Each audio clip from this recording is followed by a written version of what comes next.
清水，寻找寒山飞鱼峡摩崖石刻。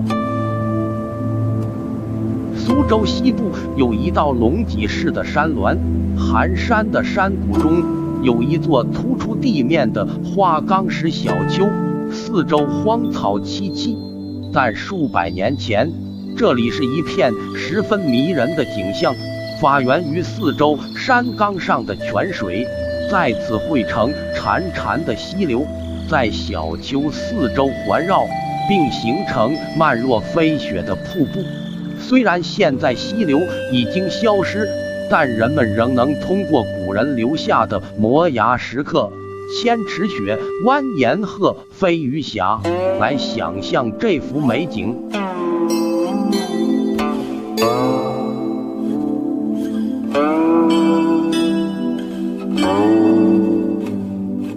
寒山众多的摩崖石刻中，与水有关的占到很大比例。虽然寒山的水系已经在历史的云烟中湮灭，但是遗留下来的部分水潭仍能为我们提供无限的遐想空间。那些清澈的溪流仿佛仍在眼前流动，淙淙的泉声似乎仍在耳际回响。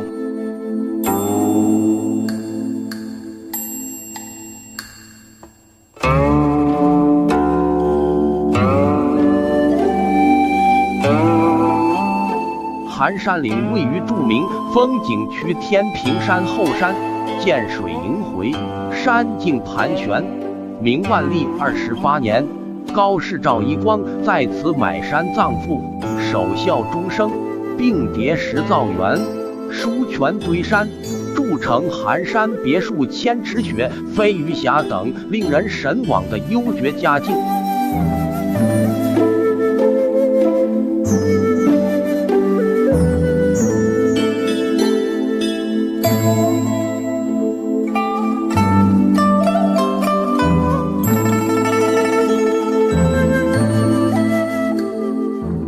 寒山摩崖石刻为苏州市文物保护单位。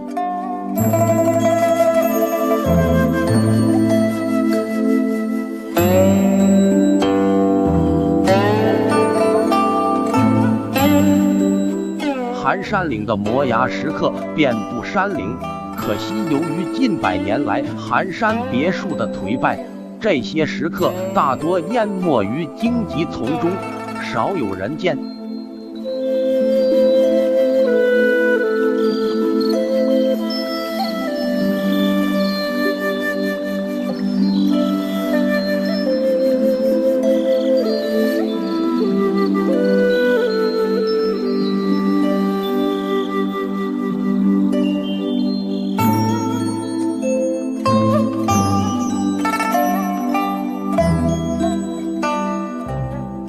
些有识之士不畏艰险，踏进荒山乱石，劈开荆棘草丛，寻访历史遗迹，回味岁月沧桑。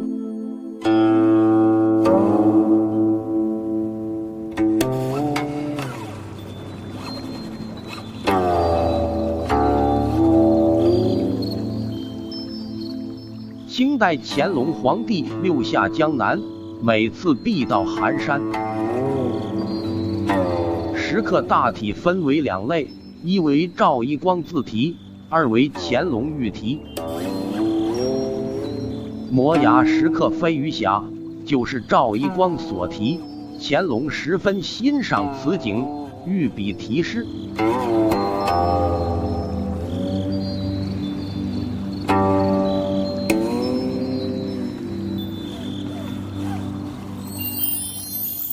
诗作镌刻在寒山的摩崖石壁上，历经数百个寒暑的日晒雨淋，大部分石刻摩崖风化剥落，有的字迹缓慢，有的刻痕荡然无存，保留完整的不多，请欣赏有关文字记录。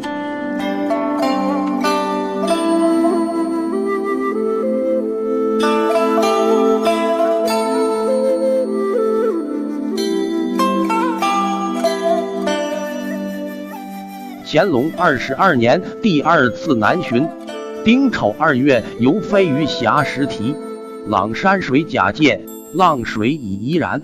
元素云中斗，光成镜里天。头干与信调，盖府宁风仙。所欲新出德，还因免西贤。飞鱼峡，乾隆丁丑2月御笔。乾隆27年第3次南巡，壬午2月再游飞鱼峡叠运。飞鱼一此峡，漫亚起其然。地界宁家地，天游浪水天。一空能外物，万有总真仙。而我原无涉，唯求济世贤。乾隆30年第4次南巡，已有2月3游飞鱼峡时题。时峡龙门寺，常看鱼闯然。